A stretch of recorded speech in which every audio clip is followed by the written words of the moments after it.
अस्सलाम वालेकुम एवरीवन, मैं हूं मोहम्मद तलहा और आप लोग देख रहे हैं तलाश फेस एकेडमी।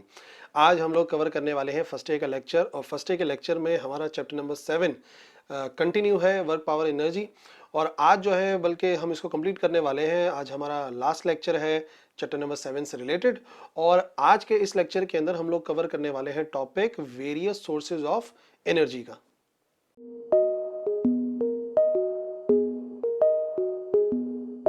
तो देखो, ये जो वेरियस सोर्सेज ऑफ एनर्जी का टॉपिक है ना, एक्चुअली ये एमसीक्यूज के लिहाज से या मे बी शॉर्ट क्वेश्चन में आपको कुछ हेल्प करे।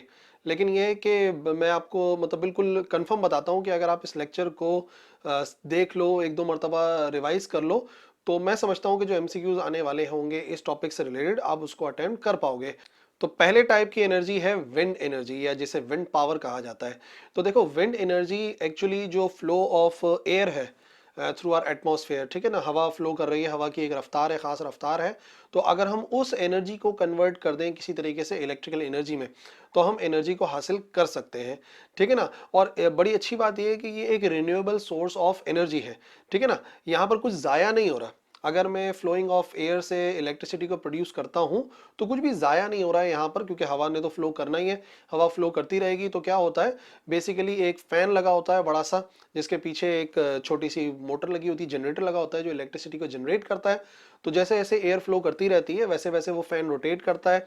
फैन के रोटेशन की वजह से जनरेटर का कॉइल है वो रोटेट करता है, और जब जनरेटर का कॉइल रोटेट करता है तो प्रोड्यूस हो जाती है इलेक्ट्रिसिटी। कराची के लिहाज से देखा जाए तो कराची की हवा बाकी शहरों के लिहाज से पाकिस्तान में ज़्यादा है। तो विंड एनर्जी, विंड पावर हमारे स्पेशली शहर के लिए बहुत बेहतर हो सकती है। और फिर यह है कि हमारे पास जो है वो समुद्री हवाएं भी चलती हैं, तो हम बहुत सारी एनर्जी प्रोड्यूस कर सकते हैं with the help of wind energy and wind power. उसके बाद जो हमारे पास एनर्जी आती है वो है हाइड्रो इलेक्ट्रिसिटी। हाइड्रो इलेक्ट्रिसिटी या वाटर पावर, ठीक है ना। जिस तरीके से हम एयर के फ्लो से फायदा उठा सकते हैं, बिल्कुल इसी तरीके से हम पानी के फ्लो से भी फायदा उठा सकते हैं। देखो, रिवर्स फ्लो कर रहे हैं हमारे जो कंट्री है, उसके टॉप साइड से बॉटम की तरफ यानी कि सी की तरफ जो है वो रिवर्स फ्लो कर रहे हैं। तो क्यों ना उन रिवर्स को इस्तेमाल किया जाए, ठीक है ना। तो उन रिवर्स से अगर हम उन रिवर्स में हम टरबाइन को इंस्टॉल करें और वो पानी जो फ्लो कर रहा है वो टरबाइंस को रोटेट करे, तो हमें पता है कि टरबाइन जब रोटेट होती हैं उसी के अंदर कॉइल होता है, वो रोटेट करता है, तो इलेक्ट्रिसिटी प्रोड्यूस होती है। तो हम इस एनर्जी को भी रिन्यूएबल सोर्स ऑफ एनर्जी के तौर पे देखते हैं कि भाई बात यह है कि रिवर ने तो फ्लो करना ही करना है, क्यों ना उसके फ्लो को हम इस्तेमाल कर लें। लेकिन हाँ, सही तौर से इलेक्ट्रिसिटी को प्रोड्यूस करने के लिए हाइड्रो इलेक्ट्रिसिटी से हमें उसको जमा करके रखना पड़ता है पानी को, और पानी का एक लिमिटेड फ्लो करवाना पड़ता है कि जब हमें जितनी इलेक्ट्रिसिटी प्रोड्यूस करानी है उतने पानी को हम फ्लो होने दें, ठीक है। तो उसके लिए हम बनाते हैं डैम्स, ठीक है ना। तो पाकिस्तान हाइड्रो इलेक्ट्रिसिटी को पुराने वक्तों में अच्छा खासा इस्तेमाल कर चुका है और अभी भी इस्तेमाल कर सकता है। अगर नए डैम बने तो बिल्कुल उन डैम्स को की मदद से हम इलेक्ट्रिसिटी को बना सकते हैं, ठीक है ना। और ये भी एक अच्छी सोर्स होगी क्योंकि यहाँ पे हम कोई भी चीज जाया नहीं करने वाले, बल्कि रिवर के फ्लो जो कि समंदर में जाके पानी जाया हो रहा है, क्यों ना हम उससे इलेक्ट्रिसिटी को प्रोड्यूस करें, पानी को सेव रखें और जब चाहे इस्तेमाल कर सकें। उसके बाद सबसे कॉमन सोर्स ऑफ एनर्जी जहां से स्पेशली पाकिस्तान अपनी ऑलमोस्ट 97% एनर्जी प्रोड्यूस करता है वो है फॉसिल फ्यूल, ठीक है। जो भी हमारे अर्थ की सरफेस के अंदर फॉसिल्स थे, ठीक है, चाहे वो प्लांट्स के फॉसिल हों चाहे एनिमल्स के फॉसिल्स हों, तो वो जब बहुत ज़्यादा अरसे तक, बहुत ज़्यादा ईयर्स तक अंडर प्रेशर रहते हैं, ठीक है ना। ये बहुत ज़्यादा का मतलब एक दो साल नहीं है, तीन चार साल नहीं है, बहुत ज़्यादा का मतलब है सौ हज़ारों साल तक अगर वो प्रेशराइज रहते हैं तो वो कन्वर्ट होते हैं फॉसिल्स के अंदर। फॉसिल्स से जो एनर्जी प्रोड्यूस करते हैं, फॉसिल जो है वो ऑयल प्रोड्यूस करते हैं, फॉसिल से गैस प्रोड्यूस हो सकती है, फॉसिल से कोल प्रोड्यूस हो सकता है। तो अगर हम इन्हीं कोल को बर्न करें, या जो फ्यूल निकल रहा है, ऑयल निकल रहा है, पेट्रोल निकल रहा है, डीजल निकल रहा है, उसको हम बर्न करें, तो उसकी मदद से हम इंजन्स को रन कर सकते हैं, इंजन्स टरबाइन को रन कर सकते हैं, और टरबाइन से हम इलेक्ट्रिसिटी को प्रोड्यूस कर सकते हैं। तो ये भी एक सोर्स ऑफ एनर्जी है, जहां से स्पेशली मैंने बताया पाकिस्तान सबसे ज्यादा जो एनर्जी बनाता है वो इसी सोर्स से बनाता है। लेकिन इस सोर्स की एक बहुत बड़ी प्रॉब्लम है, वो बहुत बड़ी प्रॉब्लम यह है कि ये रिन्यूएबल नहीं है, इसको हम रिन्यू नहीं कर सकते। एक मरतबा अगर हमने कोल को बर्न कर दिया तो वो बर्न हो गया, ठीक है ना। जाहिर सी बात है कि जो हमारे ज़खायर हैं इन सारी चीज़ों के, जो रेजरवायर्स हैं वो लिमिटेड है। तो अगर हम इस्तेमाल करते रहेंगे जैसे कि हम गैस को इस्तेमाल करते रहेंगे, तो एक वक्त आएगा हमारे रिजर्वायर्स इन एनर्जी से, इस नेमत से खाली हो जाएंगे। ठीक है ना। तो ये सोर्स ऑफ एनर्जी तो है, but as compare to hydro electricity and as compare to wind power, ये इतनी अच्छी सोर्स ऑफ एनर्जी नहीं है, क्योंकि ये रिन्यूएबल नहीं है। बहरहाल हम लोग इसको इस्तेमाल करते हैं। चौथे नंबर पर आजकल बहुत पॉपुलर है वाली एनर्जी आती है, और वो है सोलर एनर्जी। क्यों ना हम सोलर एनर्जी से इलेक्ट्रिसिटी प्रोड्यूस करें, और वो भी एक रिन्यूएबल सोर्स है। देखो हम लोग इस्तेमाल करते हैं इसमें सोलर पैनल्स, एक खास किस्म का मटेरियल है जिसकी प्रॉपर्टी ये है कि जब उसके ऊपर लाइट पड़ती है तो वो इलेक्ट्रिसिटी को प्रोड्यूस करता है। ठीक है ना। तो वो भी यहाँ पर हम एनर्जी क्रिएट थोड़ी कर रहे हैं, हम तो कन्वर्ट कर रहे हैं। तो जो लाइट की एनर्जी है, जो फोटॉन्स हैं, वो जब जा रहे हैं इलेक्ट्रिक, जो हमारे पास सोलर पैनल है, उस सोलर पैनल के अंदर वो फिर जाके कन्वर्ट होते हैं। बाकायदा एक प्रोसीजर है, फिलहाल हमें उसकी डेप्थ में नहीं जाना है। फिलहाल हमने सिर्फ ये देखना है कि हम सोलर से एनर्जी को प्रोड्यूस कर सकते हैं। तो वो जो पैनल है वो लाइट को कन्वर्ट करता है इलेक्ट्रिसिटी में, जिसको हम इस्तेमाल कर सकते हैं। और जैसे कि मैंने बताया, एक रिन्यूएबल सोर्स है, धूप तो आ ही रही है, ठीक है ना। क्यों ना उस धूप से हम इलेक्ट्रिसिटी को प्रोड्यूस करें, ज़ाया करने के बजाय। जब लाइट इस्तेमाल हो सकती है तो बिल्कुल हम उसे इस्तेमाल कर सकते हैं। लेकिन हाँ, सोलर एनर्जी की एक खास बात यह है कि फिलहाल पाकिस्तान के अंदर ये बहुत कॉस्टली है। अगर मैं उतनी इलेक्ट्रिसिटी प्रोड्यूस करना चाहता हूं जितना कि मैं अपना घर रन कर सकूं, तो उसके लिए मुझे बहुत ज़्यादा अमाउंट ऑफ मनी की ज़रूरत है। लेकिन बहरहाल कुछ छोटे मोटे अमाउंट के बेसिस पर हमारे यहाँ अच्छा खासा सोलर पैनल्स का इस्तेमाल चल रहा है कि भाई 2 फैन लगा लिए, 2 लाइटें लगा ली। तो इस तरीके से भी हम लोग एनर्जी को प्रोड्यूस कर रहे हैं पाकिस्तान में, लेकिन फिर भी बहुत ज़्यादा लिमिटेड है। लेकिन क्या हो सकता है, जो आजकल हो भी रहा है, कि अगर नए कोई अपार्टमेंट्स बन रहे हैं तो वो क्या करते हैं कि उसकी छत के ऊपर पूरे के पूरे सोलर पैनल बिछा देते हैं। पूरे के पूरे जो है छत है उसको कवर कर देते हैं सोलर पैनल से। तो एटलीस्ट वो बिल्डिंग ज़रूर कवर हो जाती है उन सोलर पैनल्स की मदद से। कवर होने का मतलब ये है कि उसकी इलेक्ट्रिसिटी की जो नीड्स हैं वो ऑलमोस्ट पूरी हो जाती हैं। तो इस तरीके से हम इलेक्ट्रिसिटी को हासिल कर सकते हैं with the help of solar energy. इसके बाद हमारे पास एक और बड़ी इंपॉर्टेंट सोर्स ऑफ एनर्जी है, और वो है न्यूक्लियर एनर्जी। तो न्यूक्लियर एनर्जी आपको पता ही है, न्यूक्लियर रिएक्शन के थ्रू हासिल की जाती है। और वो न्यूक्लियर रिएक्शन हम किस तरीके से करते हैं? बेसिकली हम लोग फिजन करवाते हैं, यूरेनियम के फिजन करवाते हैं। यूरेनियम ब्रेक होता है, 2 लाइटर न्यूक्लियाई में न्यूट्रॉन्स रिलीज होते हैं, large amount of energy release होता है। तो उस एनर्जी को अगर हम फ्लो करवाएं, न्यूक्लियर रिएक्टर्स के जरिए इसको प्रोड्यूस करते हैं, और फिर उसी एनर्जी से अगर हम टर्बाइंस को रन करें तो हम इलेक्ट्रिसिटी को प्रोड्यूस कर सकते हैं। और अच्छी बात यह है कि जो न्यूक्लियर एनर्जी है ना, वो केमिकल एनर्जी के लिहाज से, यानी कि एक आइडिया के लिहाज से बता रहा हूँ, रफ आइडिया के लिहाज से, 1 किलोग्राम यूरेनियम का अगर हम न्यूक्लियर फिजन प्रोसेस करें तो वो उतनी ही एनर्जी प्रोड्यूस करता है जितना तकरीबन 1 अरब किलोग्राम के करीब कोयला एक साथ जलाया जाए तो एनर्जी प्रोड्यूस होगी।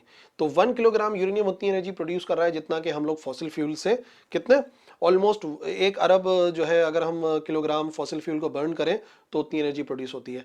लेकिन हाँ, न्यूक्लियर एनर्जी की खास बात यह है कि रिन्यूएबल नहीं है। जो न्यूक्लियर मटेरियल है वो इस्तेमाल होगा, और इस्तेमाल होगा तो जाहिर सी बात है उसके ज़खायर में कमी आएगी। दूसरी बात यह कि पाकिस्तान अपनी ज़रूरत का सिर्फ 0.17% इस एनर्जी से प्रोड्यूस करता है। ठीक है, कुछ पाबंदियां हैं और कुछ खुद भी प्रोड्यूस नहीं करते। हालांकि हमारे पास 2 पावर प्लांट्स हैं, न्यूक्लियर पावर प्लांट्स, कैनप है और चश्मा पावर प्लांट है, जिसमें से फिलहाल चश्मा की प्रोडक्शन तो जीरो ही है। लेकिन ये कि जितनी भी इलेक्ट्रिसिटी प्रोड्यूस हो रही है, जिसको मैं 0.17% कह रहा हूँ, वो सिर्फ और सिर्फ कैनप प्रोड्यूस कर रहा है। यहीं कराची के बिल्कुल क्लोज है KANUPP, Karachi atomic nuclear power plant. तो उससे हम लोग न्यूक्लियर एनर्जी को हासिल करते हैं। उसके बाद एक सोर्स ऑफ एनर्जी है, और वो है टाइडल एनर्जी।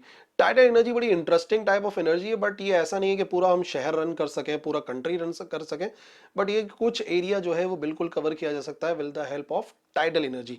सबसे पहले तो देखो कॉन्सेप्ट समझ लो, टाइड्स का कॉन्सेप्ट क्या है।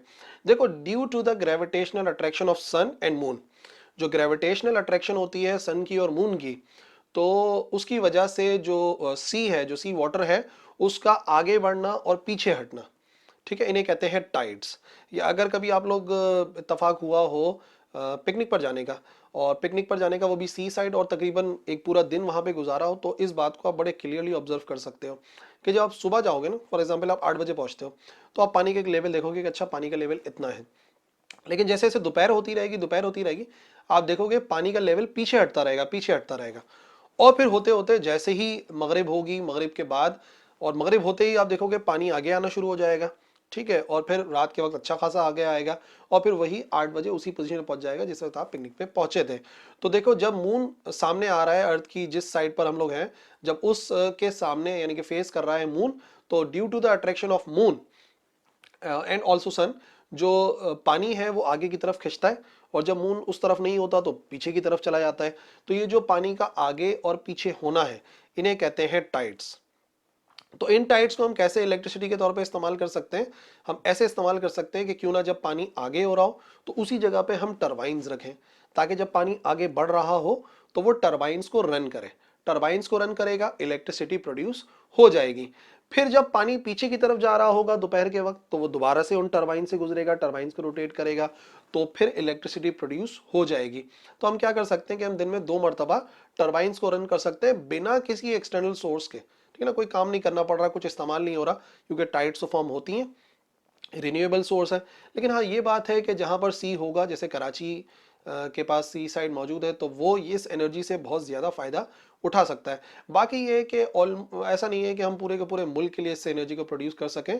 तो सबसे ज़्यादा टाइडल एनर्जी अमेरिका इस्तेमाल कर रहा है फिलहाल, प्रोड्यूस कर रहा है। लेकिन ये पाकिस्तान में ऑलमोस्ट 0% जो है वो हम एनर्जी प्रोड्यूस करते हैं with the help of tides. उसके बाद हमारे पास सोर्स ऑफ एनर्जी है जियोथर्मल एनर्जी। जियोथर्मल एनर्जी की खास बात यह है कि रिन्यूएबल है, मतलब इसको हम रिन्यू कर सकते हैं और हो ही रही है अपने आप। लेकिन यह है कि फिर वही बात है, टाइड्स की तरह इससे हम उतनी एनर्जी प्रोड्यूस नहीं कर सकते कि हम जो है वो पूरे सिटी को दे सके, पूरे कंट्री को दे सके। लेकिन हाँ, इससे एक एरिया जरूर कवर किया जा सकता है। जियोथर्मल एनर्जी क्या है? देखो, वर्ड जो आ रहा है जियो एंड थर्मल, तो ये है हमारे अर्थ की हीट की वजह से।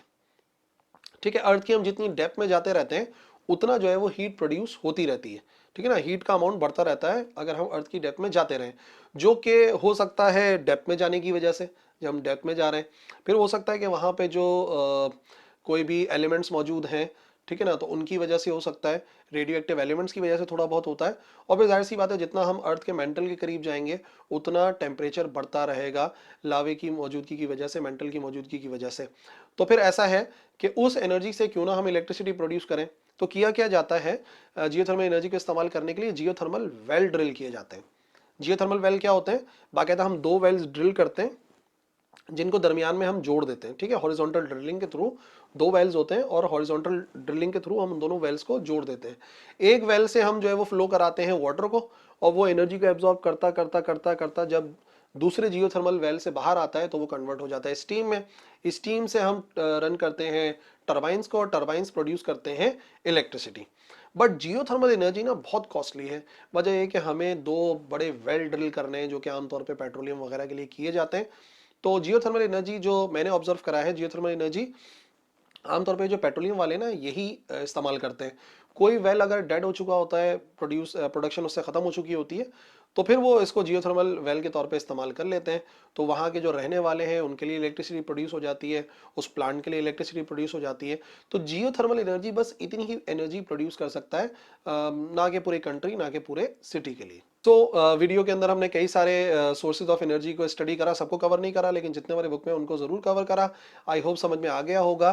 कोई कंफ्यूजन है, कुछ बातें पूछनी है तो लिख दो कमेंट सेक्शन के अंदर, मैं इंशाल्लाह रिप्लाई करूंगा। और इस लेक्चर के लिए इतना ही, अगले लेक्चर में मिलेंगे। अल्लाह हाफिज़।